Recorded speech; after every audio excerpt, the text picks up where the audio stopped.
Hello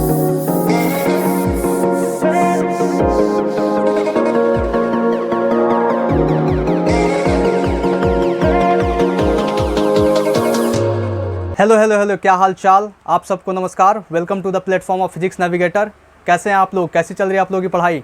मैं उम्मीद करता हूं कि आप सब ठीक होंगे और आपकी पढ़ाई बहुत अच्छी चल रही होगी। तो चलिए इसी के साथ आज का शुरुआत करते हैं। आज के गोल की तरफ मूव करते हैं, जहां पे हम लोग पढ़ेंगे मेथड्स ऑफ चार्जिंग, जिसमें पढ़ेंगे charge by induction, charge by rubbing और कुछ इंपॉर्टेंट पॉइंट्स हैं जिनको डील करेंगे। पहले मैं आपको डीपीपी का सॉल्यूशन दे देता हूँ, उसके बाद हम लोग पढ़ेंगे, ठीक है। तो चलिए शुरू करते हैं। Now look at the question number 1 and 2। Question number 1 बोल रहा है कि what is the number of electron in 2 coulomb charge. यहाँ पे गिवन क्या है, गिवन में आपका देखा जाए तो क्या दिया हुआ, चार्ज दिया हुआ आपका, चार्ज दिया हुआ आपका 2 कूलम। पूछ क्या रहा है आपसे, एन पूछ रहा है, नंबर ऑफ इलेक्ट्रॉन पूछ रहा है आपसे। तो आप ये रिलेशन जानते हो, क्यू बराबर एन ही। क्यू कितना दिया हुआ आपका, क्यू कितना दिया हुआ है, क्यू दिया हुआ आपका 2 coulomb is equal to n का वैल्यू आपको निकालना है, और ई का वैल्यू होता है 1.6 × 10⁻⁻19 कूलम हुआ। अब आप एन यहाँ से निकाल दो, n is equal to 2 upon 1.6 × 10⁻⁻19। ये कुलम अपन कुलम, कुलम से कुलम कैंसिल, एन नंबर है तो नंबर आएगा कोई। अब देखो यहाँ पे 1/1.6 × 10⁻⁻19 कितना होता है, 1/1.6 × 10⁻⁻19 इंटू 2 है ना, ये कितना होता है, ये आपको ऑलरेडी मैं वैल्यू कैलकुलेट करके बता चुका हूँ। ये कितना होता है, ये आपका आता है 6.25 × 10⁻18 आता है ना, 6.25 × 10⁻18 आता है। ये 2 से मल्टीप्लाई कर दो, ये कितना आएगा, 2 5 जा 10, 2 2 जा 4, 1 5 12, 50 गुना 10⁻18। अब ये कितना आ जाएगा, इसको हटाओ, डबल जीरो यहाँ पे, 1 0 से 1 0 गया, इंटू 10/10 से मल्टीप्लाई करोगे तो ये आ जाएगा आपका 1.25 × 10⁻19 इलेक्ट्रॉन आंसर। ये 10/10 से मैंने मल्टीप्लाई क्यों किया, क्योंकि यहाँ से मैं एक डेसिमल के बाद यहाँ पे मैं लिख सकूँ इसको स्टैंडर्ड फॉर्म में, ठीक है। देखिए नेक्स्ट क्वेश्चन ये है कि if 10⁻10 electron are acquired by a body every second, मतलब 10⁻10 electron acquired by a body every second, मतलब हर एक सेकंड में कितना इलेक्ट्रॉन एक्वायर हो रहा है, 10⁻10, मतलब 10⁻10 इलेक्ट्रॉन एक सेकंड में एक्वायर हो रहा है, ठीक है। The time required by the body to get a total charge of 1 coulomb will be, मतलब 1 कूलम चार्ज एक्वायर करने के लिए कितना समय लगेगा अगर 10⁻10 इलेक्ट्रॉन में 1 सेकंड लग रहा है। तो क्वेश्चन ये है, क्वेश्चन बहुत ध्यान से पढ़िए आप। क्वेश्चन बोल रहा है कि अगर 1 सेकंड में 10⁻10 इलेक्ट्रॉन्स एक्वायर हो रहे हैं तो 1 कूलम चार्ज को एक्वायर करने में कितना टाइम लगेगा। तो पहले देख लेते हैं कि 1 कूलम चार्ज में कितने इलेक्ट्रॉन होते हैं। तो 10⁻10 इलेक्ट्रॉन के लिए 1 सेकेंड, तो 1 इलेक्ट्रॉन के लिए 1/10⁻10 सेकेंड। तो इसमें जितना इलेक्ट्रॉन होगा उसके लिए कितना सेकंड, ये न्यूटन मेथड से आराम से निकल जाएगा। तो देखिए 1 कूलम चार्ज में कितना इलेक्ट्रॉन होता है, ऑलरेडी मैं आपको कैलकुलेट करा चुका हूँ, बार बार कैलकुलेट नहीं कराऊंगा। 1 कूलम चार्ज में जो होता है ना, 1 कूलम में आपका होता है 1.6 × 10⁻1 6 इतना होता है। 1 कूलम में 6.25 × 10⁻18 इलेक्ट्रॉन होता है आपका। ये आपको रटे होना चाहिए, मैं आपको इससे पहले बता चुका था प्रीवियस क्लास में कि आप रट लीजिएगा। 1 कूलम में इतने इलेक्ट्रॉन्स होते हैं, इतने इलेक्ट्रॉन्स होते हैं। तो 1 इलेक्ट्रॉन के लिए कितना होगा, 1/10⁻10 सेकेंड। तो 6.25 × 10⁻18 इलेक्ट्रॉन के लिए कितना होगा, 1/10⁻10 × 6.25 × 10⁻18।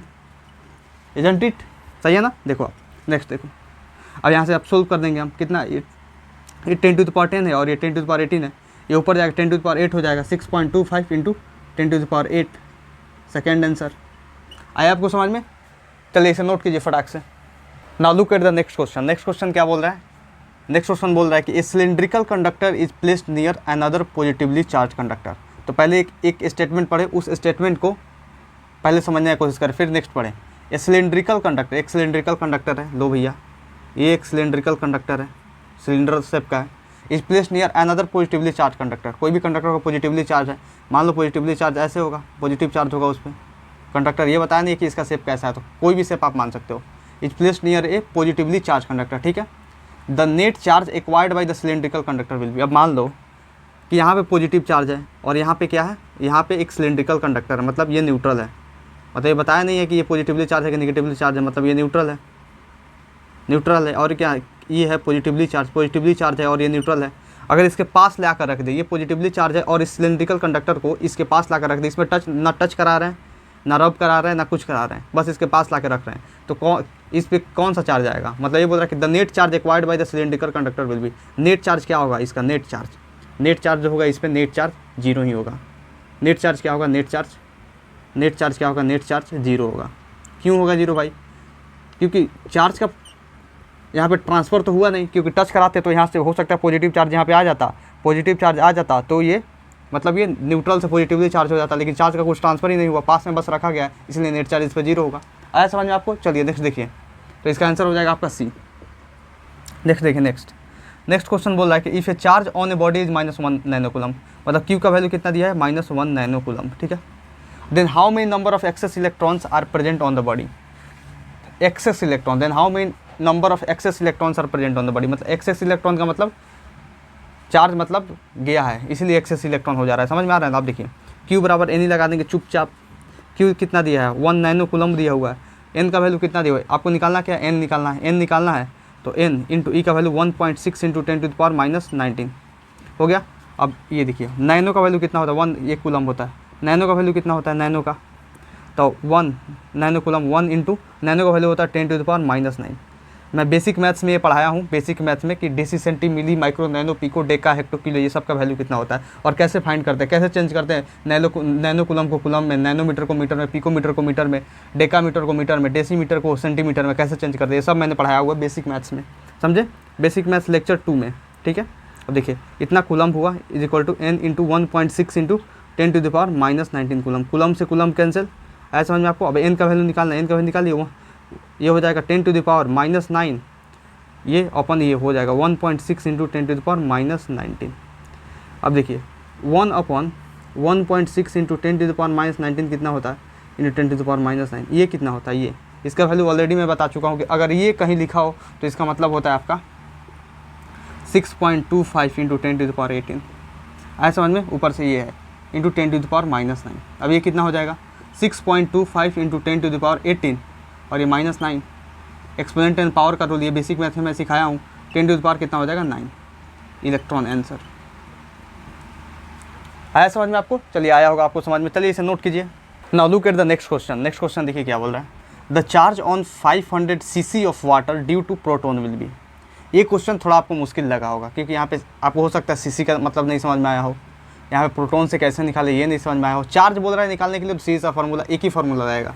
चार्ज बोल रहा है निकालने के लिए तो एक ही फार्मूला, Q बराबर एन ई जिंदाबाद, Q बराबर एन ई जिंदाबाद, जहाँ पे Q चार्ज है, n number of electron transfer है मतलब लॉस और गेन, और ई है charge on electron 1.6 into 10⁻⁻19 coulomb. अब देखिए यहाँ पे 500 cc ऑफ वाटर में due to proton will be, ये पूछ रहा है कि चार्ज कितना होगा 500 cc ऑफ वाटर के चलते।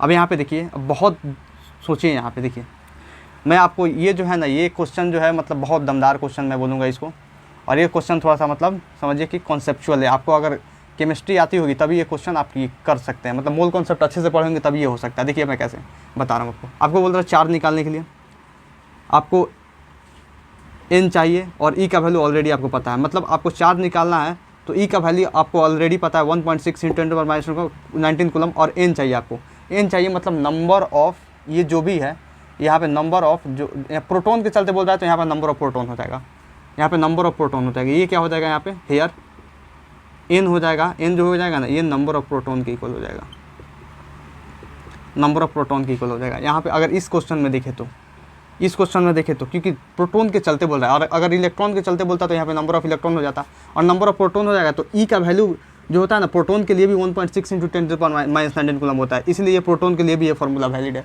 आया समझ में आपको? देखिए मैं अब आपको निकाल के बताता हूँ, एन निकालना है। देखिए अब दिया हुआ क्या दिया हुआ, अब आपको एक चीज़ बता दे रहा हूँ जनरल अवेयरनेस के लिए जान जाइए कि 1 gram is equal to 1 ml is equal to 1 centimetre cube, 1 cc, 1 gram नहीं 1 cm क्यूब, 1 सेंटीमीटर क्यूब जो होता है ना ये 1 ml के बराबर होता है और 1 cc के बराबर होता है, मतलब 1 क्यूबिक सेंटीमीटर बराबर 1 मिलीलीटर बराबर 1 सेंटीमीटर क्यूब। ये रिलेशन आप याद रखिएगा, ये जो है सब आपस में इक्वल होते हैं, मतलब 1 cc 1 ml और 1 cm क्यूब इक्वल होते हैं। अब देखिए आप बोल रहा है कि charge on 500 cc of water, तो चार्ज निकालने के लिए आपको एन निकालना है, नंबर ऑफ प्रोटोन, तो नंबर ऑफ प्रोटोन का एक फार्मूला होता है, आप यहाँ पे ध्यान रखिएगा, नंबर ऑफ प्रोटोन निकालना है आपको, तो ये होता है एन मतलब मोल मोल इंटू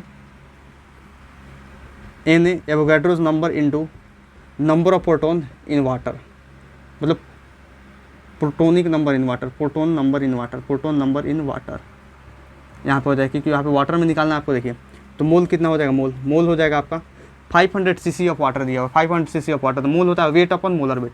मोल क्या होता है, ये होता है वेट अपन मोलर वेट। मोलर वेट होता है ना इंटू एन का वैल्यू होता है 6.6 इंटू 10⁻23। यहाँ पे आप 6 इंटू 10⁻23, मैं एन का वैल्यू यहाँ पे लिख दे रहा हूँ, आपको यूज करना है 6 इंटू 10⁻23, ठीक है।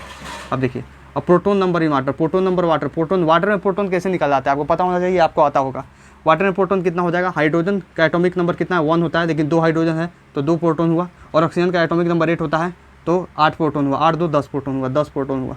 आपको चाहिए वेट अपन मोलर वेट, तो मोलर वेट ऑलरेडी आपको पता है। मोलर वेट कितना होता है, मोलर वेट वाटर का कितना होता है, क्योंकि वाटर में आपको निकालना है, यहाँ पे देखना है वाटर में निकालना है, तो मोलर वेट वाटर का मतलब कितना होता है, मोलर वेट वाटर का 18 ग्राम पर मोल होता है ना। अब वेट निकालना है आपको, वेट निकालना है, लेकिन 500 cc दिया हुआ है, यहाँ पे तो वॉल्यूम दिया हुआ है, यहाँ पे वेट तो दिया नहीं है, तो वॉल्यूम निकालना है तो आप कैसे निकालिएगा वॉल्यूम, सॉरी वेट निकालना है तो आप कैसे निकालिएगा वेट, क्योंकि वॉल्यूम दिया हुआ है। आप देखिए कैसे निकालिएगा, यहाँ पे मैं निकाल के बता रहा हूँ आपको।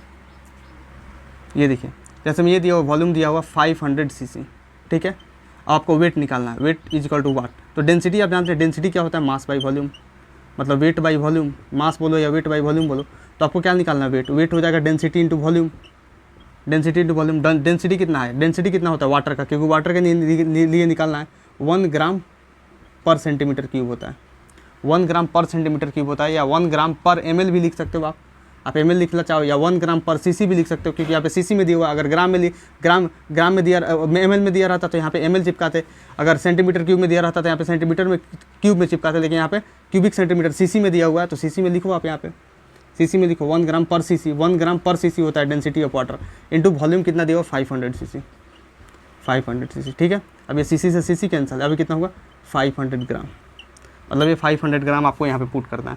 तो आप कैसे कीजिएगा, मैं यहाँ पे कर रहा हूँ 500/18 इंटू 6 इंटू 10⁻23 इंटू 10। अब इसको कैलकुलेट कीजिएगा तो कितना आएगा, कैलकुलेट कीजिएगा तो अभी नंबर ऑफ प्रोटॉन, मतलब ये n का वैल्यू आएगा, यहाँ पे n का वैल्यू निकलेगा। n का वैल्यू क्या होता है, नंबर ऑफ प्रोटॉन, ये n का वैल्यू, यहाँ पे ये n का वैल्यू निकल रहा है, ठीक है।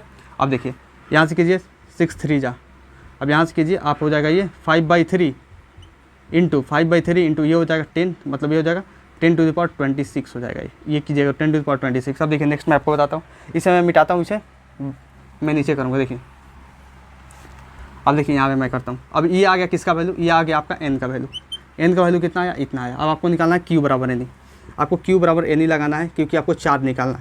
अब q is equal to n कितना दिया है 5/3 इंटू 10⁻26 इंटू एन, ई का वैल्यू कितना होता है 1.6 इंटू 10⁻19 कूलम, ठीक है।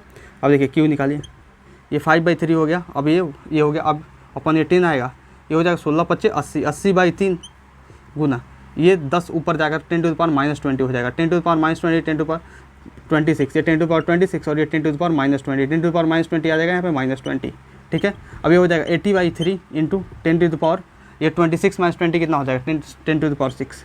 अब इसको इससे कैलकुलेट कीजिए, ये कितना हो जाएगा, 3 से कटाइएगा आप तो मान लीजिए कि ये ऐसे मत कीजिए, ऐसे कीजिए, ये 0 को और यहाँ पे डाल दीजिए, तो 8/3 इंटू ये हो जाएगा, आसान होगा कैलकुलेट करने में, 8/3 इंटू 10⁻7 हो जाएगा। अब 8/3 हो गया, 3 2 जा 6, 3 2 जा 6, 3 2 जा 6 और बचा कितना 2, तो 3 6 जा 18, 2 फिर 3 6 18, फिर 3 को 8 से कर दीजिए ना, 3 को 8 से, 3 2 6, ये 2, ये 0.10, 3 6 18, मतलब 2.66 आएगा, 2.66 इंटू 10⁻7 कूलम आंसर आएगा। चलिए इसे नोट कीजिए फटाक से। आइए नेक्स्ट क्वेश्चन देखते हैं, नेक्स्ट क्वेश्चन क्या कह रहा है। नेक्स्ट क्वेश्चन है क्वेश्चन नंबर 6 कि हाउ मच चार्ज कंस्टिट्यूट वो 6.25 इंटू 10⁻18 इलेक्ट्रॉन्स। ये तो बहुत आसान क्वेश्चन है भैया, मैं कैसा क्वेश्चन दे दिया आपको। ये क्वेश्चन समझ लीजिए हर एक चीज़ में यूज भी हो रहा है और बार बार आपको करा भी रहा हूँ। मतलब 6.25 इंटू 10⁻18 इलेक्ट्रॉन में कितना चार्ज होता है भाई, 1 कूलम में कितना होता है 6.25 इंटू 10⁻18 इलेक्ट्रॉन होता है, मतलब 6.25 इंटू 10⁻18 इलेक्ट्रॉन में 1 कूलम चार्ज होगा। सीधा सा है बात, सीधा सा है बात। ये कैसे निकलेगा, निकाल दीजिए ऐसे, q बराबर इन्हीं से, जब क्वेश्चन दिया हूँ तो निकाल के ही बता देता हूँ। 6.25 इंटू 10⁻18 दिया हुआ है आपका, अब आपसे पूछ रहा है क्या, हाउ मच चार्ज कंस्टिट्यूट, मतलब आपको चार्ज ही पूछ रहा है, चार्ज पूछ रहा है Q इक्वल टू एन का वैल्यू दिया हुआ है 6.25 इंटू 10⁻18 इंटू ई का वैल्यू होता है 1.6 इंटू 10⁻−19। आप इसको मल्टीप्लाई कीजिएगा ना तो Q का वैल्यू आ जाएगा 1 कूलम। करके देख लीजिए, समझे, करके देख लीजिए, समझे। चलिए नेक्स्ट देखिए, नेक्स्ट क्वेश्चन बहुत आसान क्वेश्चन है, वो बहुत आसान क्वेश्चन है, उसमें ज़्यादा टाइम वेस्ट नहीं करना है। देखिए soap bubble A is given है नेगेटिव चार्ज, एक सोप बबल ए है, इस सोप बबल समझते हैं ना, सोप का बबल, जो आप कभी क्या होता है, कभी आप कभी नहाते हैं या वो होता है ना मेले में, वो आता है एक खिलौना जिसमें क्या करते हैं हम डिप कर देते हैं, उस साबुन का पानी होता है या शैम्पू का पानी होता है, और उसे डिप करके ऐसे ऐसे हम निकालते हैं तो बबल्स निकलते हैं, तो वहीं बबल का बात हो रहा है, सोप बबल, सोप बबल ए है, ये सोप बबल ए है, इस given negative charge, negative charge दिया गया, आजा भाई तू निगेटिव चार्ज ले ले आजा, ठीक है चल। And soap bubble B is given positive charge, चलिए ये सोप बबल बी है, इसको पॉजिटिव चार्ज दिया गया, आजा पॉजिटिव चार्ज दे दिए हम, पॉजिटिव चार्ज दे दिए, ठीक है चलो। अब बोल रहा है then radius of bubble A and B, इसका रेडियस कुछ होगा R1 मान लीजिए, इसका रेडियस होगा R2 मान लीजिए, क्या दिक्कत है। अब बोल रहा है कि radius of bubble A and B, इसका रेडियस और इसका रेडियस क्या होगा, डिक्रीज करेगा, डिक्रीज करेगा, इंक्रीज करेगा, इंक्रीज करेगा, या इसका डिक्रीज करेगा, इसका इंक्रीज करेगा, इसका इंक्रीज करेगा, इसका डिक्रीज करेगा, वही ऑप्शन में दिया हुआ है। अब देखिए कैसे निकलेगा। अब सवाल बोल रहा है बहुत, इसको मतलब शांति से सोचिए एक बार, कि बोल रहा है सोप बबल, तो सोप बबल पहले से तो न्यूट्रल होगा भाई, इनिशियल क्या होगा, इनिशियली सोप बबल जो होंगे, सोप बबल इनिशियली क्या होगा, सोप बबल जब हम उसको निगेटिव चार्ज, इसको निगेटिव चार्ज और इसको पॉजिटिव चार्ज नहीं दिए थे, तब इनिशियल कैसा था, इनिशियल ऐसे लिखते हैं, सोप बबल इनिशियल, इनिशियल कैसा था, न्यूट्रल था, न्यूट्रल था मतलब कोई चार्ज नहीं था, मतलब मान लीजिए न्यूट्रल था तो इसके अंदर जो प्लस माइनस इसके अंदर ही होंगे, समझ में आ रहा है ना, न्यूट्रल होंगे, ठीक है न्यूट्रल होंगे। और इनिशियल इस सिचुएशन में, लेकिन बाद में क्या हुआ, आफ्टर चार्ज के बाद क्या हुआ, आफ्टर मतलब गिविंग चार्ज देने के बाद क्या हुआ, चार्ज देने के बाद यही होगा, देखिए मैं बता रहा हूँ, सेम चार्ज जो होगा ना वो रिपेल करेगा ईच अदर। अब भैया कैसे ये हुआ, देखिए ये निगेटिव चार्ज दे दिया तो निगेटिव सेम चार्ज है ना, ये तो पहले से न्यूट्रल था, पहले से तो चार्ज नहीं था, पहले से ना पॉजिटिव था ना निगेटिव था, अब निगेटिव दे दिए इस पर, पहले कैसा था, पहले न्यूट्रल था, नहीं दिया हुआ है तो न्यूट्रल था, अब इसको दे दिए हम क्या, निगेटिव चार्ज दे दिए तो सेम चार्ज क्या करेगा, रिपेल करेगा तो इसको क्या करेगा, इसको और बड़ा बना देगा, समझ में आ रहा है, इसको और बड़ा बना देगा, इसको और क्या करेगा, बड़ा बना देगा। शायद कैमरे में नहीं दिखाई दे रहा होगा इसीलिए मैं थोड़ा और इसको मतलब ऐसे लिखता हूँ, इसको क्या करेगा, इधर लिखता हूँ मैं, इसको क्या करेगा और बड़ा बना देगा, एक्सपेंड कर देगा इसको, इस एक और एक्सपेंड कर देगा, क्योंकि निगेटिव चार्ज है। वैसे सेम बी में होगा, सेम बी में क्या होगा, इसको भी एक्सपेंड कर देगा, बड़ा बना देगा, इसको भी क्या करेगा, बड़ा बना देगा। आ रहा है समझ में, क्योंकि पॉजिटिव चार्ज है, same charge repel each other, क्योंकि पहले से न्यूट्रल था, पहले से कोई चार्ज नहीं था। आया समझ में आपको, आया होगा, बहुत बढ़िया आया होगा आपको समझ में। चलिए इसे नोट कीजिए। नेक्स्ट क्वेश्चन 8 नंबर क्वेश्चन वही है, ये तो बहुत आसान सा क्वेश्चन मैंने दे दिया आपको, प्रैक्टिस भी जरूरी है इसीलिए दिया है। देखिए व्हेन ए एंड बी ए है और ये बी है, ये भी ए है और ये भी बी है। बोल रहा है कि when A and B are placed in contact, A और बी को कॉन्टैक्ट में ला दिया जाए, दो क्वेश्चन है, एक ए और एक बी, ठीक है, इसको कॉन्टैक्ट में लाया जाए, then find charge on A and B, A और बी में। देखिए इन दोनों को कॉन्टैक्ट में लाया जाए, अब कॉन्टैक्ट में लाइएगा तो कैसे लाइएगा, इसको कॉन्टैक्ट में ला दीजिए, ऐसे कॉन्टैक्ट में ऐसे ला दीजिएगा, फिर कॉन्टैक्ट में लाकर ऐसे आप क्या कीजिएगा, सेपरेट कर दीजिएगा, कॉन्टैक्ट में लाकर सेपरेट कर दीजिएगा।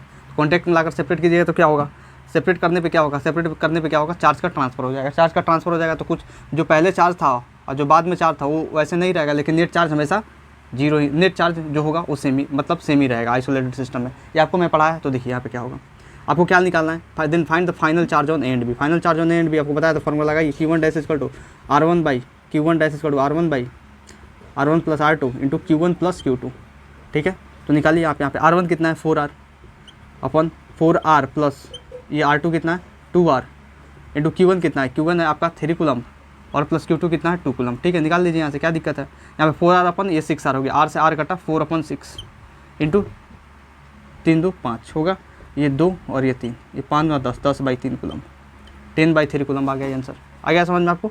अब देखिए Q2 निकालना है आपको, Q2 निकालना है आपको, Q2 डैश निकालना है, तो आप Q नेट में से माइनस कर दीजिए डायरेक्ट, Q नेट में से डायरेक्ट माइनस कर दीजिए, Q नेट माइनस 10/3, मतलब Q नेट में से आप ऐसे माइनस कीजिए, Q नेट में से Q1 डैश माइनस कीजिए। क्यों, क्योंकि Q नेट जो होता है ना, जो पहले जितना Q नेट होता है वो बाद में उतना ही Q नेट होता है।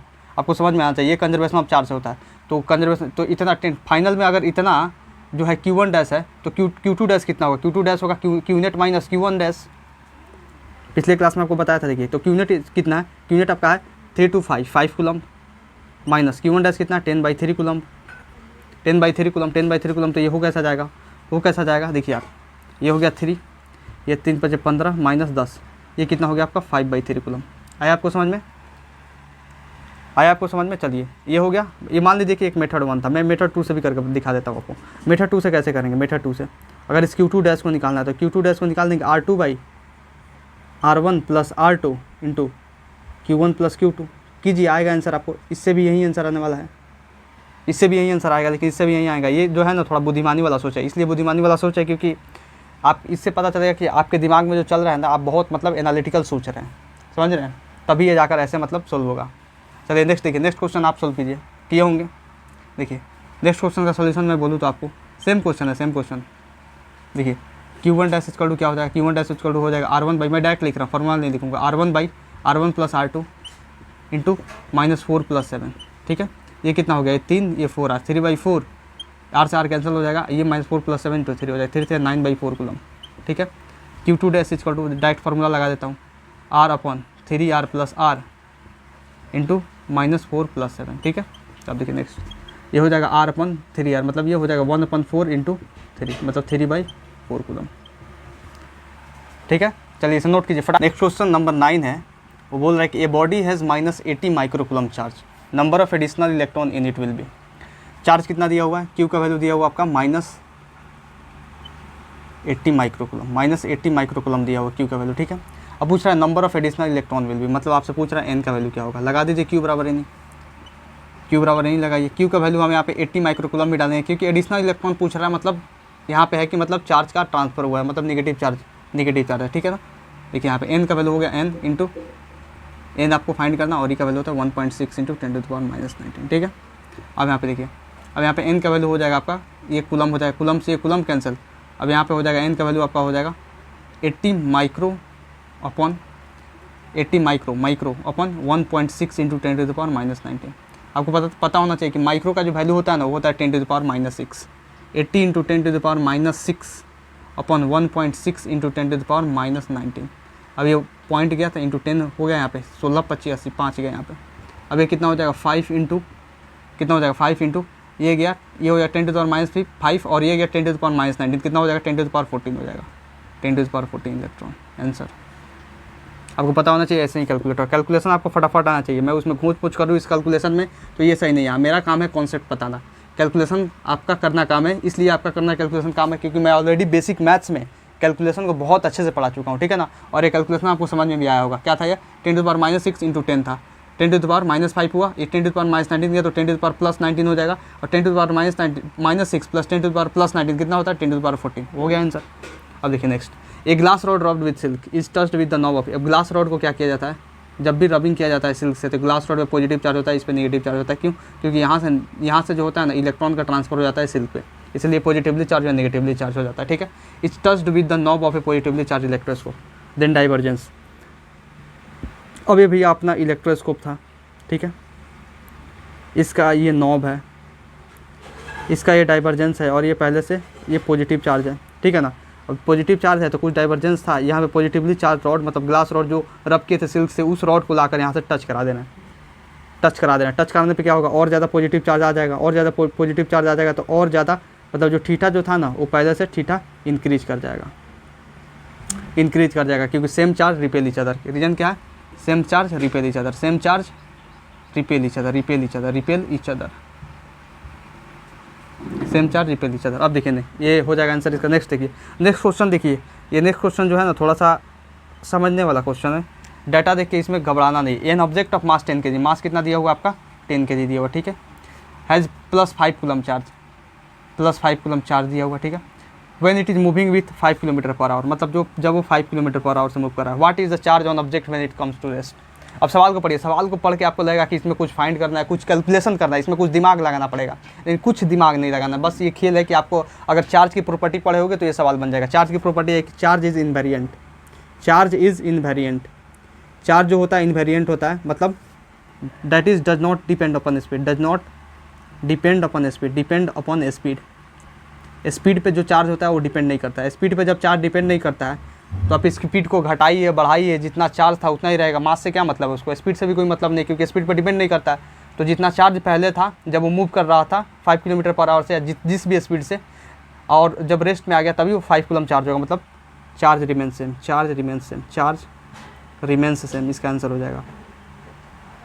आया होगा आपको बहुत अच्छे से समझ में, तो ये हो जाएगा 5 कूलम ये आंसर। चलिए इसे नोट कीजिए।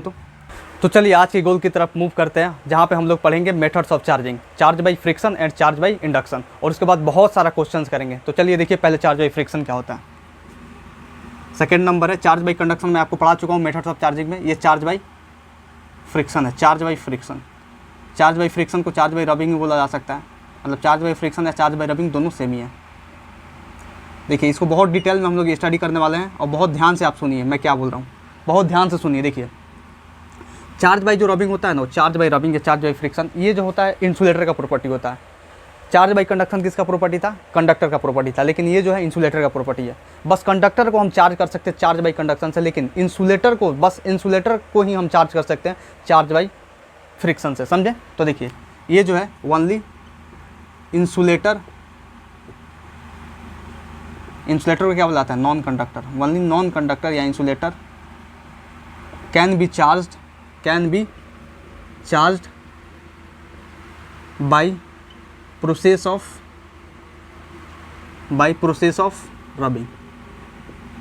रबिंग या friction, by process of rubbing या फ्रिक्शन। आया समझ में आपको। देखिए नेक्स्ट स्टेटमेंट मैं क्या लिख रहा हूँ। अगर मान लीजिए ये क्या होगा, मतलब चार्ज करना है तो कुछ ना कुछ टचिंग तो करना पड़ेगा, और इसमें क्या है टचिंग होता है, और उसमें भी टचिंग होता है, कंडक्शन में भी टचिंग होता है। जैसे मान लीजिए कि ये मेरा जो हाथ है ये कोई इंसुलेटर है और ये एक इंसुलेटर है। इसमें क्या करते हैं हम, रबिंग करते हैं, ऐसे रबिंग करते हैं, ऐसे रबिंग करते हैं, ऐसे रबिंग करते हैं, ऐसे रबिंग करते हैं। तो रबिंग से क्या होगा, रबिंग से ऐसा होता है कि क्या होता है, इलेक्ट्रॉन का ट्रांसफर होता है। तो एक बॉडी पॉजिटिव चार्ज होता है, एक बॉडी नेगेटिव चार्ज होता है। मान लीजिए कि इलेक्ट्रॉन का ट्रांसफर इस ऐसे रबिंग करने से इलेक्ट्रॉन का ट्रांसफर हुआ इस मार्कर से इस मेरे हैंड में, तो इलेक्ट्रॉन का ट्रांसफर इस मार्कर से इस मेरे हैंड में आया।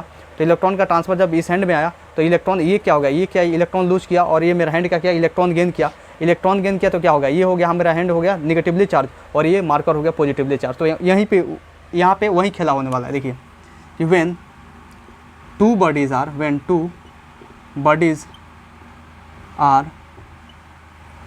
rubbed together, then transfer of electron takes place from one body to another body making one body positively charged and another negatively charged,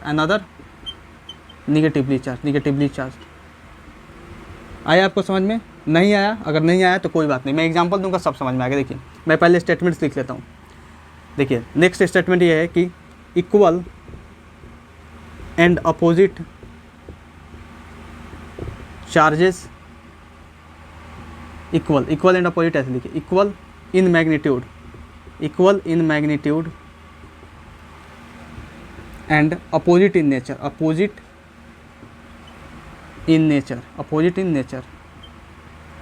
charges are induced in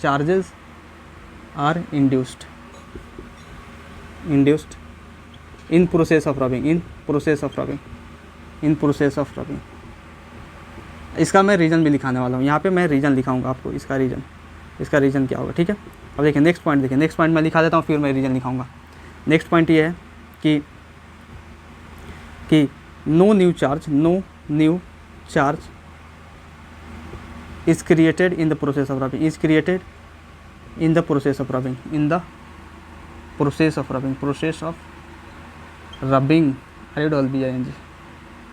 rubbing का मतलब क्या होता है, रब का मतलब होता है रगड़ना। देखिए अब देखिए मैं आपको एक एग्जांपल देता हूँ, ये सारे स्टेटमेंट्स आपको बहुत अच्छे से क्लियर होने वाले हैं। पहले एग्जांपल को देखिए, एक एग्जांपल आपको जो बहुत सारे क्वेश्चंस में करा चुका हूँ और बता चुका हूँ, आपको पता होगा ये। When glass rod is rubbed with silk, rubbed with silk. जब ग्लास रॉड को सिल्क के साथ क्या करते हैं, रबिंग करते हैं, रबिंग करते हैं, रबिंग करते हैं, सिल्क के साथ रबिंग करते हैं। जैसे में ये सिल्क था और ये ग्लास रॉड था, इसको हम क्या कर रहे हैं, रब कर रहे हैं, रब कर रहे हैं, ठीक है ना। तो ग्लास रॉड से क्या होता है, ग्लास रॉड से क्या होता है, जब भी हम रब करते हैं ग्लास रॉड से इलेक्ट्रॉन का ट्रांसफर हो जाता है अपने सिल्क में। सिल्क में क्या होता है, इलेक्ट्रॉन का ट्रांसफर हो जाता है, इलेक्ट्रॉन का ट्रांसफर हो जाता है, इलेक्ट्रॉन का ट्रांसफर हो जाता है, समझ में आ रहा है। तो ग्लास रॉड और अगर लूज किया इलेक्ट्रॉन, ग्लास रॉड क्या करता है, लूज करता है इलेक्ट्रॉन, और ये ग्लास रॉड ही करता है। ये पूरा मतलब ये साइंटिफिक प्रूवन है कि ग्लास रॉड ही लूज करता है इलेक्ट्रॉन को, और सिल्क जो करता है गेन करता है इलेक्ट्रॉन को। तो ग्लास रॉड क्या किया, लूज किया इलेक्ट्रॉन, तो इसे पॉजिटिवली चार्ज, और इस सिल्क क्या किया, गेन किया इलेक्ट्रॉन, तो इसमें निगेटिवली चार्ज। आया समझ में आपको। तो क्या होगा, जब ग्लास रॉड को हम रब करते हैं सिल्क से, तो क्या होता है, glass rod loses electron and becomes positive charge, क्योंकि लूज करेगा इलेक्ट्रॉन तो पॉजिटिवली चार्ज बनेगा। And silk gain electrons and becomes negatively charged. आया आपको समझ में मैंने क्या लिखा। अब इस चीज़ को, इस एग्जाम्पल को ध्यान में रखते हुए, इस एग्जाम्पल को आपको ध्यान में रखना है। अभी ध्यान में रखिए और ये इन स्टेटमेंट को समझिए मैंने क्या बोला था, तब आपको फील आएगा सच में कि चार्ज बाई जो रबिंग होता है या चार्ज बाई फ्रिक्शन होता गया है। देखिए मैंने पहले लिखा था कि सिर्फ इंसुलेटर या नॉन कंडक्टर, मतलब इंसुलेटर को ही नॉन कंडक्टर बुलाता है, उसी में चार्ज जो होता है ना, मतलब रबिंग का प्रोसेस उसी में होता है, ठीक है। देखिए आप नेक्स्ट देखिए, नेक्स्ट स्टेटमेंट ये है कि when two bodies are rubbed together, then transfer of electron takes place from one body to another body, making one body positively charged and another body negatively charged। जब भी क्या होता है, मतलब ये दोनों इंसुलेटर है, ग्लास रॉड या सिल्क। ग्लास रॉड जो है मतलब ये आयरन का नहीं बना हुआ है, ग्लास रॉड, ग्लास का रॉड बना हुआ है, और सिल्क दोनों इंसुलेटर है। तो पहला स्टेटमेंट। दूसरा स्टेटमेंट क्या होता है कि जब दो बॉडी को आपस में रब करते हैं, तो ग्लास रॉड को और सिल्क को रब कर रहे हैं, रब करने पे क्या हो रहा है, इलेक्ट्रॉन का ट्रांसफर हो रहा है ग्लास रॉड से सिल्क पे। एक बॉडी जो ग्लास है वो पॉजिटिवली चार्ज हो रहा है और सिल्क जो है निगेटिवली चार्ज हो रहा है। दूसरा स्टेटमेंट क्लियर। तीसरा स्टेटमेंट ये बोल रहा है कि equal in magnitude and opposite in nature charges are induced in the process of rubbing. अब देखिए यहाँ पे equal in magnitude and opposite in nature. अब इसका मतलब क्या हुआ, अब मान लीजिए यहाँ से अगर मान लीजिए 1 इलेक्ट्रॉन का लॉस होगा तो यहाँ पे 1 इलेक्ट्रॉन का गेन होगा। यहाँ से 2 इलेक्ट्रॉन का लॉस हुआ तो 2 इलेक्ट्रॉन का गेन हुआ। यहाँ पे 10 इलेक्ट्रॉन का लॉस हुआ तो 10 इलेक्ट्रॉन का गेन हुआ। तो क्या हो रहा है यहाँ पे, हो क्या रहा है, यहाँ पे ये हो रहा है कि 10 इलेक्ट्रॉन का लॉस हो रहा है तो 10 इलेक्ट्रॉन का गेन हो रहा है। तो मैं पूछूंगा कि 10 इलेक्ट्रॉन के लॉस के चलते कितना चार्ज आएगा, तो Q बराबर एनी से आप निकालिएगा। तो Q बराबर एनी से निकालिएगा, अगर यहाँ पे Q बराबर एनी आप लगाते हैं, Q बराबर एनी, तो क्या निकालिएगा, Q बराबर 10 इलेक्ट्रॉन का लॉस हो रहा है। मान लीजिए फॉर एग्जांपल इसमें क्या हो रहा है, 10 इलेक्ट्रॉन लॉस हो रहा है। मैं ये सपोज कर रहा हूँ, लेट कर रहा हूँ, 10 इलेक्ट्रॉन लॉस। तो n का वैल्यू कितना होगा, n का वैल्यू 10 इंटू ई का वैल्यू 1.6 इंटू 10⁻⁻19 कूलम। आया समझ में। अब देखिए यहाँ पे 10 इलेक्ट्रॉन का मान लीजिए गेन हो रहा है, 10 इलेक्ट्रॉन लॉस होगा तो 10 इलेक्ट्रॉन का गेन भी होगा। ये आपको समझ में आना चाहिए। ये जो है मतलब रबिंग का ये क्राइटेरिया है, समझ में आना चाहिए। अब यहाँ पे भी Q बराबर एनी लगाइए आप, Q बराबर एनी। यहाँ पे क्या हो जाएगा, Q क्या हो जाएगा, 10 इलेक्ट्रॉन गेन हुआ तो 10 इंटू 1.6 इंटू 10⁻⁻19 कूलम। तो गेन हुआ तो हो सकता है ये आंसर जो है इसका आंसर निगेटिव में आएगा, क्योंकि गेन हुआ है इसलिए निगेटिव में आएगा। और ये लॉस हुआ तो ये पॉजिटिव में आएगा, समझ में आना। लेकिन मैग्नीट्यूड तो दोनों सेम ही है, लेकिन अपोजिट इन नेचर, ये प्लस है तो ये माइनस है, इसीलिए लिखा गया कि equal in magnitude and opposite in nature charges are induced in the process of rubbing. आया समझ में आपको, फील आया कि नहीं, मैं क्या बताना चाहता हूँ, इससे मैं क्या बताना चाहता हूँ, फील आया कि नहीं आपको, आया होगा फील। फिर एक बार देखिए, मैं फिर एक बार और बता देता हूँ। मान लीजिए कि 10 इलेक्ट्रॉन का लॉस हुआ, 10 इलेक्ट्रॉन का लॉस हुआ तो 10 इलेक्ट्रॉन का गेन भी होगा कि नहीं। तो देखिए यहाँ पे Q बराबर नहीं लगा दीजिए, तो 10 इलेक्ट्रॉन के लॉस के चलते कितना चार्ज आया, इतना आया। 10 इलेक्ट्रॉन के गेन के चलते कितना चार्ज आया, इतना चार्ज आया। लेकिन ये जो है पॉजिटिव चार्ज आएगा क्योंकि लॉस हुआ, ये निगेटिव चार्ज क्योंकि ये गेन किया है। तो इक्वल इन मैग्नीट्यूड है कि नहीं, इतना ही मैग्नीट्यूड यहाँ पे, तो इक्वल इन मैग्नीट्यूड। लेकिन अपोजिट इन नेचर, मतलब जो चार्जेज है उनका नेचर अपोजिट है, एक प्लस है तो एक माइनस है। ये स्टेटमेंट क्लियर हुआ, ये स्टेटमेंट क्लियर हुआ। आया समझ में आया। तो no new charge is created in the process of rubbing. अब यहाँ पे रीजन क्या लिख सकते हैं, रीजन यही लिख सकते हैं कि नंबर ऑफ इलेक्ट्रॉन लॉस बराबर नंबर ऑफ इलेक्ट्रॉन गेन। इसी के चलते हुए ना, मतलब जितना इलेक्ट्रॉन लूज किया उतना इलेक्ट्रॉन गेन किया, तभी तो ये चार्जेस मतलब सेम आ रहा है। ऐसा समझ को, no new charge is created in the process of rubbing. कहाँ पे मतलब नया चार्ज का क्रिएशन हो रहा है, जो जितना चार्ज का लॉस हुआ उतना चार्ज ये गेन कर ले रहा है।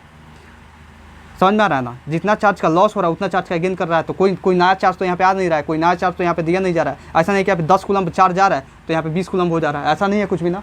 ऐसा नहीं कि यहाँ पे 5 कूलम जा रहा है तो यहाँ पे 10 कूलम हो जा रहा है, ऐसा नहीं है कि यहाँ पे 8 कूलम जा रहा है तो यहाँ पे 9 कूलम हो जा रहा है, ऐसा कुछ नहीं है। मतलब जितना जा रहा है उतना ही मतलब वो ले रहा है, जितना इधर से जा रहा है उतना ही वो ले रहा है। समझ में आया? तो no new charge is created in the process of कोई भी नया चार्ज का क्रिएशन यहाँ पे हुआ नहीं है। तो इसका भी रीजन यही हो जाएगा, इसका भी रीजन यही है कि जितना इलेक्ट्रॉन लॉस हो रहा है उतना इलेक्ट्रॉन गेन हो रहा है। तो दोनों का रीजन जो है एक ही है, सेम ही है दोनों का रीजन। समझ में आया आपको? चलिए, आपको समझ में आया होगा तो कमेंट कीजिए फटाक से, आपको फील कराया हूँ मैं, समझ में आ रहा है ना? चलिए इसे नोट कीजिए। Now moving towards the next topic that is charge by induction. बहुत मजा आने वाला है इस टॉपिक में। इस टॉपिक से आप समझिएगा जो आम लाइफ होता है ना, हम लोग का डेली लाइफ होता है, वो चीज़ को रिलेट करके मैं आपको इस टॉपिक को समझाऊंगा, जिसमें आपको समझ में आएगा कि सच में जो बेवफा हमारे जो आम जीवन में होते हैं, जो डेली लाइफ में जो बेवफा होते हैं, वो कैसे जुड़े हुए हैं इस प्रोसेस ऑफ इंडक्शन से। इसमें भी मैं आपको बताने वाला हूँ बेवफा ऑफ इलेक्ट्रोस्टैटिक्स। तो इसके लिए तैयार हो जाइए, बहुत मज़ा आने वाला है और बहुत ध्यान से देखिए। आपको देखिए यहाँ पे जो थर्ड टॉपिक है हमारा मेथड्स ऑफ चार्जिंग में, वो है charge by induction. Charge by induction, charge by induction. अब देखिए charge by induction, charge by conduction में आपने क्या पढ़ा? चार्ज बाय कंडक्शन में मैंने आपको पढ़ाया कि सर सिर्फ कंडक्टर को चार्ज कर सकते हैं कंडक्शन से। चार्ज बाय रबिंग में या फ्रिक्शन में मैंने आपको क्या बताया कि सिर्फ इंसुलेटर को चार्ज कर सकते हैं चार्ज बाय रबिंग से। लेकिन यहाँ पे जो ये है ना चार्ज बाय इंडक्शन, इसमें हम दो चीज़ों को चार्ज कर सकते हैं, एक कंडक्टर को और एक डाइलेक्ट्रिक को। डाइलेक्ट्रिक अभी आपने नहीं पढ़ा है, नेक्स्ट चैप्टर में मैं आपको पढ़ाऊंगा डाइलेक्ट्रिक क्या होता है। बस अभी आप नाम जान लीजिए और सुन लीजिए, ठीक है? देखिए ओनली नहीं, conductor and dielectric can be charge, dielectric can be charge by induction process. Induction process से बस कंडक्टर और डाइलेक्ट्रिक को चार्ज किया जा सकता है। आया समझ में? चलिए एक पहला लाइन समझ में, दूसरा लाइन देखिए। दूसरा लाइन देखिए कि चार्ज यहाँ पे क्या होता है। दूसरा लाइन मैं लिखने से पहले समझा देता हूँ। इसमें क्या होता है ना, कंडक्टर और इंसुलेटर में क्या हो रहा था? कंडक्टर और इंसुलेटर में ये हो रहा था कि अगर चार्ज को क्रिएट करना है तो आप क्या कर रहे थे? आप क्या कर रहे थे? एक बॉडी को दूसरे बॉडी से टच करा रहे थे। कंडक्शन में क्या कर रहे थे? टच करा रहे थे, नहीं तो की का इस्तेमाल कर रहे थे टच करने के लिए, मतलब सटना जरूरी है, टचिंग जरूरी है। समझ में आ रहा? रबिंग में भी क्या कर रहे थे? घिस रहे थे, तो भी तो टचिंग हुआ। लेकिन इसमें ऐसा क्या होता है? इंडक्शन में क्या होता है? इंडक्शन में ऐसा होता है ना कि ये कुछ नहीं करता है, निकम्मा है एक नंबर का। समझ रहे हैं ना? बस ये झगड़ा लड़ाता है, इसका काम है। इसमें क्या होता है कि बस एक आएगा, वो झगड़ा लड़ाएगा, फूट डालेगा और फूट तो हो जाएगा और छोड़ के भी चला जाएगा। आएगा, झगड़ा लगाएगा, फूट डालेगा, फूट हो जाएगा और छोड़कर चला जाएगा। यही काम इसमें होने वाला है। मतलब ये जो है इसमें टच भी नहीं करेगा, समझ में आ रहा है ना? अपना चार्ज भी ट्रांसफ़र नहीं करेगा और क्या करेगा? दो मतलब प्रेमी जोड़ियों को अलग भी कर देगा, मतलब पॉजिटिव और नेगेटिव चार्ज को अलग भी कर देगा। समझ में आ रहा है? देखिए यहाँ पे charge is created without touching और लूजिंग इट्स ऑन चार्ज। इस लाइन का मतलब आपको समझ में आएगा बहुत बढ़िया से। इन the process of induction, example देता हूँ तो समझ में आएगा, ठीक है? इन द प्रोसेस ऑफ इंडक्शन। अब देखिए नेक्स्ट पॉइंट ये है कि इसमें क्या हुआ? इसमें टचिंग करना जरूरी था, लेकिन यहाँ पे कंडक्शन ये भी लिखा देता हूँ, पॉइंट ये भी क्यों छोड़ूँ? कंडक्शन एंड रबिंग में क्या हो रहा था?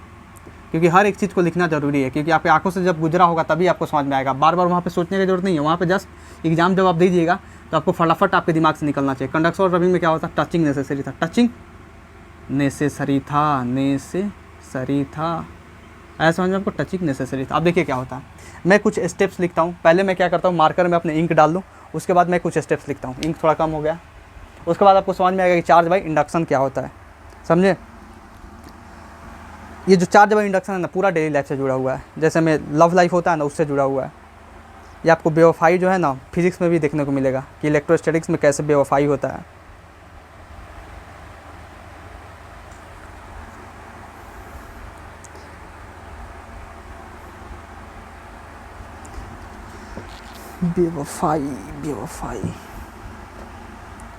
बेवफाई किसी की जान पे आई। देखिए बेवफाई, अब कैसी बेवफाई जो इसमें होती है वो पॉजिटिव चार्ज के जान पे आ जाती है। देखिए यहाँ पे अब आपको समझ में आएगा। मैं कुछ स्टेप्स लिखता हूँ, स्टेप्स ऑफ इंडक्शन के कुछ स्टेप्स। पहला स्टेप है कि टेक ए न्यूट्रल, बहुत ध्यान से आप मैं जो लिख रहा हूँ उसको देखते जाइए और उसको सुनते जाइए, आपको देखिएगा मज़ा आ जाएगा, मैं बिन बताए ये पॉइंट समझ में आ जाएगा आपको। Take a neutral conducting sphere, आपको क्या करना है, एक न्यूट्रल कंडक्टिंग स्फीयर लेना है, ठीक है। चलिए भैया ले लिए, मान लीजिए कि ये एक न्यूट्रल कंडक्टिंग स्फीयर था, ये एक न्यूट्रल कंडक्टिंग स्फीयर था, कैसा है, न्यूट्रल है, ले लिए। पहला स्टेप में ये है। दूसरा स्टेप में ये है, सेकेंड स्टेप में, कि bring a charged rod near it, यही है, ये जो है ना, यही फुट डालने वाला है, समझ में आ रहा है ना। तो ये आप यही फुट डालने वाला, आप देखिए यहाँ पे। तो आप ये जब न्यूट्रल कंडक्टर लिए थे, तो न्यूट्रल कंडक्टर का मतलब क्या होता है, न्यूट्रल कंडक्टर का मतलब ये होता है कि प्लस जितना प्लस उतना माइनस, जितना प्लस उतना माइनस, जितना प्लस जितना उतना माइनस, जितना प्लस उतना माइनस, जितना प्लस उतना माइनस, 5 प्लस तो 5 माइनस, तभी ये न्यूट्रल होगा, समझ में आ रहा है ना। मतलब जितना पॉजिटिव चार्ज उतना निगेटिव चार्ज, तभी न्यूट्रल होगा, समझ में आ रहा है, ये आपको समझ में आना चाहिए। मतलब ये देखिए यहाँ पे होता क्या है कि ये एक घर है, न्यूट्रल कंडक्टिंग स्फीयर एक घर है जहाँ पे पॉजिटिव और निगेटिव चार्ज रहते हैं। एक पॉजिटिव चार्ज जो है हस्बैंड और निगेटिव चार्ज जो है वो वाइफ है, समझ रहे हैं ना। पॉजिटिव चार्ज हस्बैंड है, निगेटिव चार्ज वाइफ है। ये बहुत मतलब अच्छे से, बहुत प्रेम से रहते हैं, समझ में आ रहा है, बहुत प्रेम से रहते हैं, बहुत प्रेम से रहते हैं। लेकिन होता क्या है, इनमें बहुत ज़्यादा प्यार होता है, मतलब बहुत ज़्यादा प्यार होता है, बहुत ज़्यादा प्यार होता है, इतना प्यार होता है नहीं क्या बोला जाए। ये क्या करता है, इनका जो हस्बैंड अच्छा खासा कमाता है और ये भी अच्छी खासी मतलब जो है कमाती है, मतलब दोनों इंडिपेंडेंट है, लेकिन दोनों में बहुत ज़्यादा लव है, ठीक है, समझ में आ गया। अब क्या होता है, किसी तीसरे की एंट्री होती है इस न्यूट्रल कंडक्टिंग स्फीयर में, मतलब ये प्यार भरे माहौल में इस घर में किसी तीसरे की एंट्री होती है। मतलब क्या होता है, bring a charge rod near it, एक चार्ज रॉड आता है इसके पास, इस न्यूट्रल कंडक्टर स्फीयर के पास। तो ये न्यूट्रल कंडक्टर स्फीयर था, क्या था, न्यूट्रल था। यहाँ पे एक चार्ज रॉड ला दिए भाई, आ जाओ, चार्ज रॉड ला दिए। मान लीजिए पॉजिटिवली चार्ज था, क्या दिक्कत है, निगेटिवली भी ला सकते हैं आप, तब भी वैसे ही होगा, करके देख लीजिएगा, मैं बता दूंगा, उसके बाद आपको समझ में आ जाएगा। देखिए, तो एक चार्ज रॉड लिए लाए, चार्ज रॉड लाएँ इसके नियर में, ठीक है। पहले से positive negative positive negative positive negative, 5 positive 5 negative रहते थे, आराम से रहते थे, समझ में आ रहा है ना। मतलब पॉजिटिव निगेटिव मतलब बहुत सारा इनमें प्यार था। अब तीसरा स्टेप क्या था, तीसरा स्टेप, थर्ड स्टेप क्या होता है, इस पॉजिटिव के आने से क्या होता है, इस पॉजिटिव के आने से ऐसा नहीं है कि ये दोनों जो है, मतलब ऐसा है कि ये दोनों जो है मतलब अच्छे खासे लाइफ जी रहे हैं, अच्छा खासा कमा भी रहे हैं, लेकिन क्या होता है इस पॉजिटिव के आने से, ऐसा क्या होता है, इस पॉजिटिव के आने से ये पॉजिटिव जो होता है ना, ये थोड़ा ज़्यादा मालामाल होता है। देख रहे हैं ना, यहाँ 5 पॉजिटिव बताए, पॉजिटिव कितना है, 8 है, 7 है, 8 पॉजिटिव है। ये पॉजिटिव थोड़ा मालामाल होता है, मतलब इससे ज़्यादा जो है ना इसके पास होता है धन, मनी पावर, धन होता है, दौलत होता है, शोहरत होता है, सब कुछ होता है इसके पास, इससे ज़्यादा, समझ में आता है ना, इस पॉजिटिव से ज़्यादा होता है इसके पास। अब देखिए यहाँ पे खेला, देखिए क्या होता है। तो ये निगेटिव जो है, मतलब इसकी वाइफ सोचती है, ये जो गर्ल जो है, समझ लीजिए कि अगर GF का सोचे तब भी वैसा ही है, अगर हस्बैंड वाइफ का सोचे तब भी वैसा ही है, समझ में आ रहा है ना। तब क्या होता है, ये क्या होता है, धीरे धीरे मतलब ये निगेटिवली चार्ज, मतलब ये जो इसकी वाइफ होती है, ये इस पॉजिटिव चार्ज की तरफ, ये किसी थर्ड पार्टी की तरफ, ये जो है ना थर्ड पार्टी है, थर्ड पार्टी की तरफ अट्रैक्ट होने लगती है, ठीक है, थर्ड पार्टी की तरफ अट्रैक्ट होने लगती है। अट्रैक्शन होने से क्या होता है, पोलराइजेशन हो जाता है। Polarization of charge takes place, polarization of charge takes place in their home, मतलब इन न्यूट्रल कंडक्टर। ये बार बार चार्ज रॉड आता है, इस घर के पास, मतलब इस घर के पास आकर मतलब मंडराता रहता है, डेली मंडराता रहता है। तो इसकी वाइफ का नज़र तो इसे पड़ता है, तो ये थोड़ा अट्रैक्ट होने लगती है उसकी तरफ। अपने हस्बैंड से तो जो है ना, अपने हस्बैंड से, अपने बाबू से ये जो सोना है ये अलग मतलब होने लगती है। क्या होता है, मतलब इसके मंडराते 1 महीना बीत जाता है, तो क्या होता है, ये अब मतलब सोचती है कि अब इसके तरफ में अट्रैक्शन मतलब पैदा होने लगता है इसका। तो ऐसा क्या होता है, इस घर में हो जाता है ना, पोलराइजेशन होता है। ये जो है निगेटिव चार्ज इस पॉजिटिव के पास, मतलब पॉजिटिव की तरफ मूव करना चालू कर देती है। तो पोलराइजेशन का मतलब क्या हुआ, पोलराइजेशन का मतलब ये हुआ कि ये जो निगेटिव चार्ज है, ये चार्ज रॉड था, तो क्या करेगा, अट्रैक्ट करेगा भैया। चार्ज रॉड क्या करेगा, अट्रैक्ट करेगा। अट्रैक्ट किया तो इधर निगेटिव चार्ज इधर आ गया, पॉजिटिव चार्ज इधर आ गया। इसके अट्रैक्शन से निगेटिव, क्योंकि अपोजिट चार्ज है तो दोनों में अट्रैक्शन होगा, तो इधर आ गया। आया समझ में आपको। अभी भी ये क्या है, अभी भी भैया ये न्यूट्रल ही है, मतलब अभी भी समझ लो कि अभी भी फूट तो डाल चुका है ये जो चार्ज रॉड है आकर इसके लाइफ में फूट तो डाल चुका है, इसके घर में आकर लेकिन अभी भी जो है ना कुछ उम्मीद बचा हुआ है कि अभी भी कुछ ना कुछ मतलब अभी भी सब कुछ सही हो जाए। ये जो है ये जो इसकी मतलब GF मानिए या इसकी वाइफ मानिए, ये जो अट्रैक्ट तो हो चुके हैं इधर थर्ड पार्टी की तरफ, समझ में आ रहा है ना। अब क्या होता है फोर्थ स्टेप में देखिए, अभी भी उम्मीद बचा हुआ है, पॉजिटिव चार्ज सोच रहा है कि अभी भी जो है अभी भी आ सकती है, अभी भी आ सकती है। अभी बुलाता है इसको कि आ जाओ प्लीज़ आ जाओ, मत जाओ उसके तरफ, वो जो है ना वो तुमको छोड़ के चला जाएगा। लेकिन ये बात नहीं मानती है, ये कहते नहीं भाई तुमसे ज़्यादा पैसा कमाता है वो, उसके पास बहुत पैसा, तुम क्या तुम्हारी औकात है, तुम तो बहुत अभी तक कुछ नहीं कर पाए अपनी लाइफ में, बस वही 20-25 हज़ार के महीने कमाते हो, मैं भी तो कमाती हूँ तुम्हारी इतना, और मुझसे ये जो है मतलब बहुत तुमसे अच्छा, मतलब ये तो 50,000 का महीना कमाता है, तुमसे अच्छा खासा ये मतलब पैसा रखता है। तो वही बोला जाता है ना, girls are always in search of better version, girls are always in search of better version. वहीं यहाँ पे एग्जांपल दिख रहा है, ये जो निगेटिव चार्ज है ये बेटर वर्जन के तलाश में इसकी तरफ मूव कर जाती है, ठीक है ना, मतलब समझ लीजिए। लेकिन इसको बाद में मैं बताऊँगा, इसको झुंझुना मिलता है, एक बार समझ लीजिए, ये भी अकेले हो जाती है। देखिए मैं बता रहा हूँ कैसे। फोर्थ स्टेप में क्या होता है, फोर्थ स्टेप में यहाँ पे दिखता हूँ, फोर्थ स्टेप में क्या होता है, ये पोलराइजेशन तो हो गया, फोर्थ स्टेप में क्या हो जाता है, फोर्थ स्टेप में अर्थिंग हो जाता है,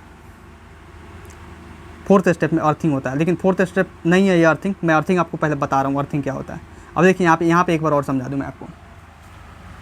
ये बोलता है पॉजिटिव चार्ज कि जा बेवफा जा, अब तू छोड़ के मुझे जा रही है, नहीं ना आएगी मेरे पास, अब तू जा, मैं तुझे भी छोड़ता हूँ। तो क्या होता है, अर्थिंग हो जाता है। अब यहाँ पे अर्थिंग हो जाता है। देखिए इस प्रोसेस में अर्थिंग जो है ना एक फिनोमेना है, the phenomena in which excess charge present on a conductor leak into the earth। मैं आपको ये प्रोसेस जो है यहाँ पे समझा रहा हूँ। अर्थिंग क्या होता है, जैसे में ये क्या हुआ था, ये अपना था न्यूट्रल कंडक्टर, ये था चार्ज रॉड, ये प्लस चार्ज था, इधर निगेटिव था, इधर पॉजिटिव था। और इसमें क्या होता है ना, इसमें क्या होता है एक फिनोमेना, अर्थिंग क्या एक फिनोमेना है जिसमें क्या होता है, जो भी एक्सेस चार्ज प्रेजेंट होता है वो कंडक्टर में एक्सेस चार्ज प्रेजेंट होता है, वो लीक हो जाता है अर्थ में, मतलब लीक कर जाता है, अर्थ में चला जाता है। तो ये बोलता है पॉजिटिव चार्ज इस निगेटिव चार्ज से कि कोई बात नहीं, तू जा रही है तो जा, अब मैं भी तेरे लाइफ से चला जाता हूँ, मैं भी तेरे लाइफ में नहीं रहूँगा, मैं जा रहा हूँ गहरी साधना में, धरती के नीचे। समझ में आना, धरती के नीचे एक गुफा रहता है, वहाँ पर चला जाता है साधना में चला जाता है, साधना में लीन हो जाता है। अब सोचता है वहाँ पर जाकर कि सच में मैं ऐसा क्या करूँ कि ये जो फिर है दोबारा लौट के आए मेरे पास, और मेरे पास आकर गिड़गिड़ाए, मेरे पास आकर बोले कि मुझे अपना लो। समझ में आ रहा है ना, मैं क्या करूँ ऐसा। चला जाता है साधना में लीन हो जाता है, अथक प्रयास करता है, जाता है अर्थ में चला जाता है, मतलब अर्थिंग हो जाता है। समझ में आना ना, ये पॉजिटिव चार्ज का अर्थिंग, ये अर्थिंग का सिंबल है। अर्थिंग में ये पॉजिटिव चार्ज सारा लीक होकर इधर चला आता है। समझ में आ गया, क्या होगा, ये हो गया आपका fourth step earthing, fourth step earthing हो गया। फिफ्थ स्टेप में क्या होगा, फिफ्थ स्टेप में देखिए, फिफ्थ स्टेप में ये होगा अर्थिंग करके पॉजिटिव चार्ज पूरा चला जाता है इधर। अब देखिए यहाँ पे फिफ्थ स्टेप में ये होगा, ये तो था पॉजिटिव चार्ज, और ये अट्रैक्ट होकर इधर निगेटिव चार्ज थी, निगेटिव चार्ज इधर अट्रैक्ट होकर थी। समझ में आ रहा ना, निगेटिव चार्ज इधर अट्रैक्ट होकर थी।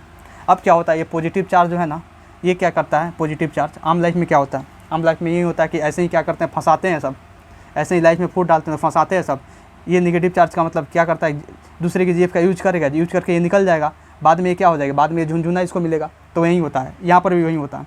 यहाँ पर क्या करता है, पॉजिटिव चार्ज भाग जाता है। फिफ्थ स्टेप में पॉजिटिव चार्ज, फिफ्थ स्टेप तो यही था यार, सॉरी थोड़ा सा घूंच पूछ हो गया, थोड़ा स्पेस कम है। फिफ्थ स्टेप यही था कि फिफ्थ स्टेप यहाँ पे लिखता हूँ मैं, यहाँ पे ऐसे लिखता हूँ, देखो फिफ्थ स्टेप यहाँ तक, positively charge rod moves away,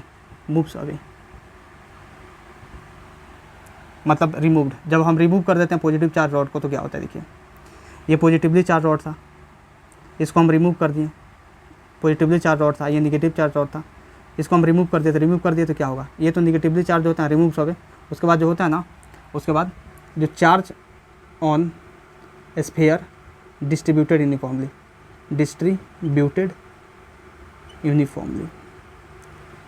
थोड़ा मैनेज कर लीजिएगा इतना छोटा छोटा लिखने के लिए, क्योंकि स्पेस नहीं है। मैं चाहता था कि आपको एक ही मतलब पेज पे अच्छे से समझा दूँ तो समझ में आएगा, ठीक है ना।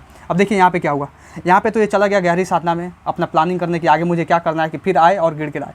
यहाँ पे क्या होता है, पॉजिटिव चार्ज इसका इस्तेमाल कर लेता है और इसको छोड़ देता है, इस निगेटिव चार्ज को छोड़ देता है, निगेटिव चार्ज को छोड़ के चला जाता है, पॉजिटिव चार्ज चला गया। अब ये निगेटिव चार्ज जो है ना, ये अकेली हो जाती है, पूरे सरफेस पे ऐसे डिस्ट्रीब्यूट हो जाती है, मतलब अकेले हो जाती है निगेटिव चार्ज अकेली हो जाती है और सोचती है कि काश मैंने इसका साथ नहीं छोड़ा होता। लेकिन ये जो है उसको धरती में आवाज़ लगा के बुलाती है कि आ जाओ प्लीज़ आ जाओ, मुझे मत छोड़ कर जाओ, तुम बहुत अच्छे थे, मुझे मत छोड़ कर जाओ, लेकिन वो बोलता है कि नहीं अब तो नहीं आऊँगा, तुम कुछ भी कर लो, क्योंकि ये गया होता है कि फिर ये आए कि मैं इसको ठुकरा हूँ। बोलता है कि ठुकरा के मेरा प्यार मेरा इंतकाम देखेगी, तो इंतकाम तो दिखा दिया ना, ये इंतकाम दिखा दिया कि मान लीजिए कि ये जो थी मतलब इतना बेवफा निकली, ऐसा बेवफा निकली, मान लीजिए कि अगर इसको अगर ये मिल जाता तब अच्छा था, ये तो समाज के लिए अच्छा नहीं है, लेकिन अगर मिल भी जाता तो अच्छा था, लेकिन मिला भी नहीं ना, ऐसा इसको भी छोड़ी और इससे भी हाथ गंवा दी। समझ में आना? तो ऐसे ही अपने लाइफ में भी होता है, समझ में आया आपको? ऐसे भी लाइफ में, डेली लाइफ में होता है अपने। आया समझ में आपको? कैसा लगा आप लोगों को बताइए कैसा हुआ? तो क्या हुआ, ये बॉडी कैसा हो गया, चार्ज हो गया। यहाँ तक क्या था, यहाँ तक भैया न्यूट्रल था, न्यूट्रल था। अब देखिए मैं आपको समझा रहा हूँ, फिर से समझा रहा हूँ, फिर से समझ में आएगा। कहानी तो समझा दी आपको, अब देखिए अब साइंस समझा रहा हूँ बहुत अच्छे से। चार्ज बाय इंडक्शन से क्या कर सकते हैं, सिर्फ कंडक्टर और डाइलेक्ट्रिक को चार्ज कर सकते हैं, ठीक है। Charge is created without touching और लॉजिक इट शॉर्ट चार्ज। अब यहाँ पे क्या हुआ था, यहाँ पे जो पॉजिटिव चार्ज था ना टच किया ना अपना चार्ज लूज किया, कहाँ लूज किया, ये तो निकल गया अपना आराम से, और क्या किया, चार्ज को क्रिएट कर दिया, यहाँ पर चार्ज कर दिया कि नहीं, निगेटिवली चार्ज हो गया, ये पूरा न्यूट्रल कंडक्टर पर न्यूट्रल था, अब निगेटिवली चार्ज हो गया। अब यहाँ पे कंडक्शन और रबिंग से टचिंग नेसेसरी है, हाँ ये तो है भाई, इसमें टचिंग नेसेसरी नहीं आया समझ में। अब स्टेप्स ऑफ इंडक्शन देखिए, स्टेप्स ये कि take a neutral conducting sphere, लिए भाई न्यूट्रल कंडक्टिंग स्फीयर, इसमें बहुत प्यार से पॉजिटिव निगेटिव चार्ज आते थे। ब्रिंग इन चार्ज नोट दिया, मतलब थर्ड पार्टी आया, टच नहीं किया, अपना लूज चार्ज नहीं किया, लेकिन क्या किया, पोलराइजेशन क्रिएट कर दिया, क्योंकि ये पॉजिटिव चार्ज था, ये निगेटिव चार्ज थी। ये इसको देख कर मतलब ये सोचिए कि इसके पास तो कुछ है नहीं, मतलब बहुत थोड़ा सा है, और मैं इसके तरफ अट्रैक्ट हो जाती है, इसके तरफ अट्रैक्ट हो, ये बोलता है जा बेवफा जा, तुझे प्यार नहीं करना, ठुकरा के मेरा प्यार मेरा इंतकाम देखेगी। समझ में आ रहा है ना? तो क्या करता है, ये चला जाता है अर्थिंग करके अपने मतलब धरती में, पॉजिटिव चार्ज लीक हो जाता है धरती में, और ये निगेटिवली चार्ज हो जाता है। ये भी रॉड जो है ना, ये भी छोड़ के इसको चला जाता है, और ये क्या हो जाता है, ये जो पहले जो न्यूट्रल कंडक्टर था वो निगेटिवली चार्ज हो जाता है। आया आपको समझ में? कैसा लगा आप लोगों को? अब बताइए, अगर आपको बहुत अच्छा लगा हो ये कहानी और आपके दिमाग में बैठ गया हो तो अभी के अभी कमेंट कीजिए, क्योंकि आपके कमेंट से हमको एनर्जी मिलता है। चलिए इसे नोट कीजिए, फटाक से नोट कीजिए पहले। अब देखिए नेक्स्ट पॉइंट मैं आपको बताने वाला हूँ कि कंक्लूजन क्या है। अभी आपको मैं बताया कि क्या क्या स्टेप्स हो सकते हैं इंडक्शन के, और कैसे कोई न्यूट्रल बॉडी जो है चार्ज हो जाएगा इंडक्शन के प्रोसेस के थ्रू, और उसके बाद उसका कंक्लूजन क्या निकला। कंक्लूजन यही निकला, कंक्लूजन ऑफ इंडक्शन। कंक्लूजन क्या निकला, कंक्लूजन इंडक्शन का कंक्लूजन यही निकला कि पहला कंक्लूजन क्या निकला। पहला कंक्लूजन ये निकला कि रॉड जो था कोई चार्ज लूज नहीं किया, rod does not lose any charge. ये जो थर्ड पार्टी था ये जो है मतलब इसका कोई घाटा नहीं हुआ, मतलब इसका कोई लॉस नहीं हुआ, समझ लीजिए इसका थोड़ा सा भी लॉस नहीं हुआ, इस थर्ड पार्टी का थोड़ा सा भी लॉस नहीं हुआ। बस ये क्या किया, फुट डाल के चला गया। मतलब क्या किया, जो निगेटिव चार्ज था उसको मतलब क्या किया, पॉजिटिव चार्ज से दूर कर दिया, पॉजिटिव चार्ज को निगेटिव चार्ज से दूर कर दिया। सेकंड देखिए, second when rod is removed then charge opposite to charge on rod induced on neutral conducting sphere conducting का मतलब होता है चार्ज जो सरफेस पे डिस्ट्रीब्यूट हो उसको कंडक्टिंग बोला जाता है। मैं इससे पहले बता चुका आपको। अब देखिए व्हेन रॉड इज रिमूव्ड, जब रॉड को रिमूव किया गया तो charge opposite to charge on rod induced on neutral conducting sphere. अब देखिए मैं क्या बताता हूँ, अगर मान लीजिए कि मैं अगर पॉजिटिव चार्ज यहाँ पे लाया था, पहले से न्यूट्रल था, यहाँ पे अगर पॉजिटिव चार्ज लाया था तो यहाँ पे निगेटिव चार्ज इकट्ठा हुआ था, तो इससे क्या हुआ था, निगेटिव चार्ज इकट्ठा हुआ था, तो निगेटिव चार्ज इकट्ठा हुआ तो इससे क्या हुआ था, इससे ये हुआ था कि जब रॉड को रिमूव कर दिया गया, रॉड को रिमूव कर दिया गया तो उससे क्या हुआ, यहाँ पे निगेटिव चार्ज आ गया, मतलब निगेटिव चार्ज पूरा डिस्ट्रीब्यूट हो गया। आया आपको समझ में? अगर मान लीजिए मैं अगर मान लीजिए कि यहाँ पे अगर निगेटिव चार्ज लाया होता तो यहाँ पे पॉजिटिव चार्ज को अट्रैक्ट कर लेता, मतलब अगर कोई लड़की आई होती तो ये लड़का अट्रैक्ट हो गया होता। समझ में आ रहा है ना? तो लड़का जब अट्रैक्ट हो गया होता, अब क्या होता, फिर ये लड़की चली जाती,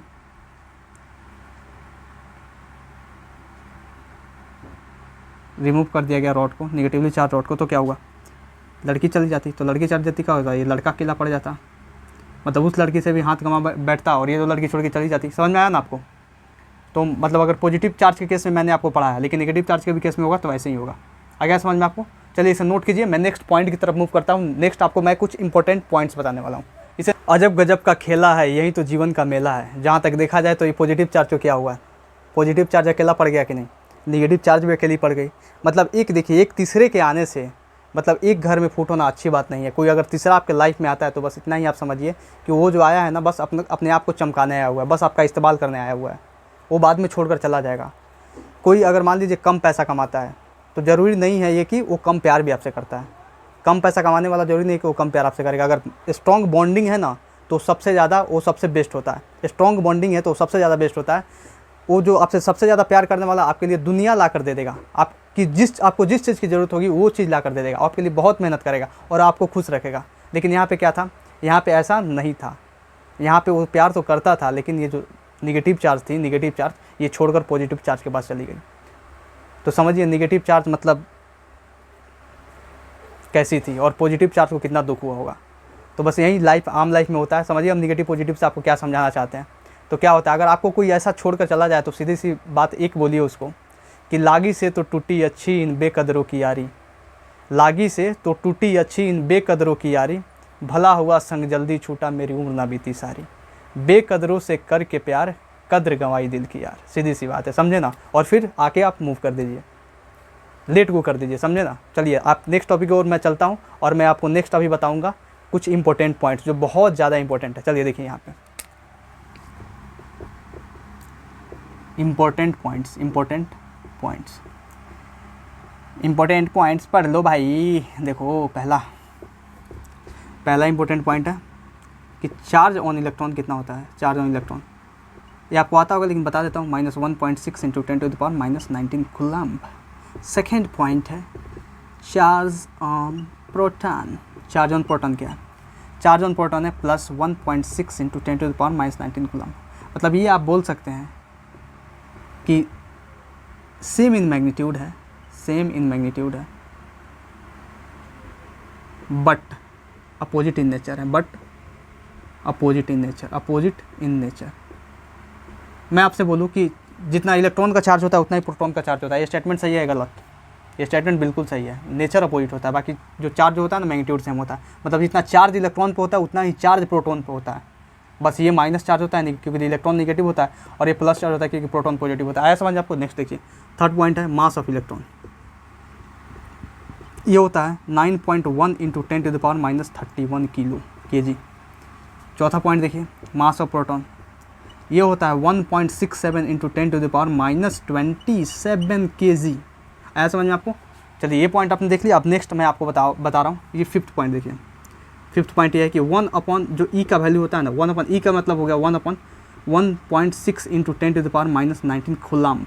इसका वैल्यू होता है 6.25 × 10⁻18। समझ में आया? ये याद रखिएगा, ये बहुत ज़्यादा इंपॉर्टेंट है। मैं ये क्वेश्चन करा रहा था, मैं एक जगह पे नहीं लिखा था इस पॉइंट को, बस क्वेश्चन में लिखा था, लेकिन मैं चाहता हूँ कि लिख दूँ। समझ में आया आपको? चलिए नेक्स्ट देखिए। अब नेक्स्ट मैं आपको बताने वाला हूँ कुछ, मतलब 6 ये हो गया, ये 5 नंबर पॉइंट। अभी 6 नंबर पॉइंट देखिए। मैं एक टेबल बना रहा हूँ, उस टेबल को, ये टेबल बहुत ज़्यादा इंपॉर्टेंट है। चार्ज, यहाँ पे मैं लिखूँगा इलेक्ट्रिक फील्ड। अभी बोलिएगा इलेक्ट्रिक फील्ड तो पढ़ाए नहीं सर, ये कहाँ से इलेक्ट्रिक फील्ड लिख रहे हैं? कोई बात नहीं, पढ़ाऊँगा, पहले देख तो लीजिए आप इलेक्ट्रिक फील्ड। यहाँ पे लिखूँगा मैग्नेटिक फील्ड। अरे सर ऐसे मत बोलिए, ऐसे क्यों बोल रहे हैं सर? मैग्नेटिक फील्ड, और यहाँ पे होगा इलेक्ट्रोमैग्नेटिक वेव्स।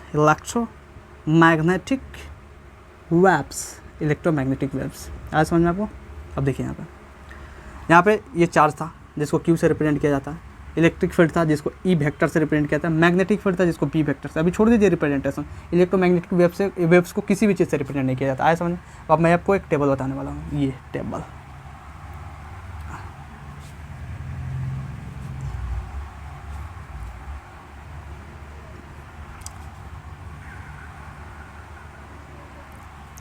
ये नंबर पॉइंट ये है यहाँ पे कि मान लीजिए कोई चार्ज रेस्ट पे है। चार्ज जो है रेस्ट पे मतलब वेलोसिटी उसका 0 है।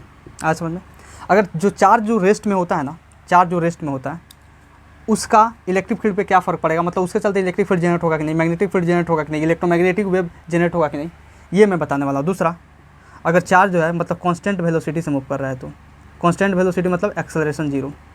आपको पता होना चाहिए, काइनेमेटिक्स पढ़े होंगे कि कोई भी चीज़ कांस्टेंट होता है मतलब वेलोसिटी कांस्टेंट होता है, एक्सेलरेशन 0 होता है। अब तीसरा है कि एक्सेलरेटेड चार्ज है। तो एक्सेलरेटेड चार्ज का मतलब क्या होता है?